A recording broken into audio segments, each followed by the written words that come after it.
আসসালামু আলাইকুম এভরিওয়ান। আনুমানিক রাত 9:30 বলা চলে। ফিনল্যান্ডে যেহেতু এখন সামার চলতেছে, তো এখন অনেক রাত, প্রায় 11:30-12টার দিকে অন্ধকার হয়। তো আমি নিয়ম করেই 9:30টার দিকে হাঁটতে বের হই। তো এই রাস্তাটাতে অনেক দিন আমার যাওয়া হয় না। উইন্টারে অনেক যেতাম, একা একাই যেতাম, খুব একটা ভয় লাগতো না। কিন্তু জানি না, গতকালকে খুব ইচ্ছা করলো যে অনেকদিন এই রাস্তাতে যাওয়া হয় না, তো একটু যাই, একটু হেঁটে আসি।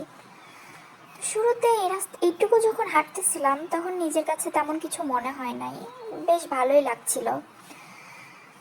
তো এনজয় করছিলাম, এজন্য ভিডিও করছিলাম, হাঁটছিলাম আর ভিডিও করছিলাম। তো এইটুকু পার হওয়ার পরে হঠাৎ করে জানি কেমন একটা লাগলো, আর জানি না একটু কেমন একটা ফিল হলো, আর খুব ভয় লাগছিল। আশেপাশে কেউ নেই, আর চারিদিকে শুধু গাছ জঙ্গল, যেহেতু ফিনল্যান্ডে অনেক প্রাকৃতিক পরিবেশ, ঘন জঙ্গল দেখা যায় একটু হাঁটলেই এরকম, কারণ অনেক দূরে দূরে বাড়িঘর।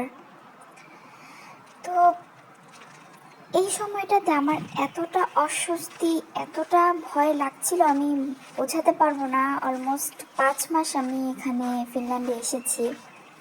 আল্লাহর রহমতে এ পর্যন্ত আমার কোনো ভয়ের সিচুয়েশন ঘটে নাই, কিন্তু আমি জানি না এই সময়টাতে আমার অদ্ভুত ফিল হচ্ছিল, এবং এই রাস্তাটা মনে হচ্ছিল যেন ফোরাচ্ছে না, এবং আমাকে মনে হচ্ছে অনেকে দেখছে, অনেকে তাকাচ্ছে, তাকায় আছে, আমার সাথে হাঁটছে। এরকম হতে পারে, এটা আমার মনের ভুল।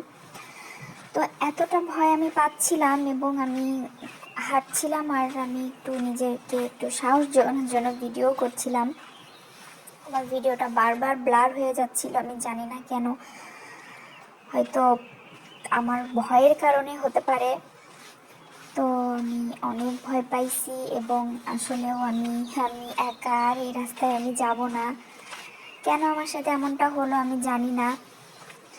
আলহামদুলিল্লাহ, এই যে আমি এই যে দীর্ঘ এই রাস্তাটা পার হয়ে পরে এখানে আসার পরে আমি সত্যি অনেক রিল্যাক্স এবং রিলিফ পাইছি, যেটাকে বলে যে আলহামদুলিল্লাহ, আলহামদুলিল্লাহ আমি ভালোভাবে পৌঁছালাম।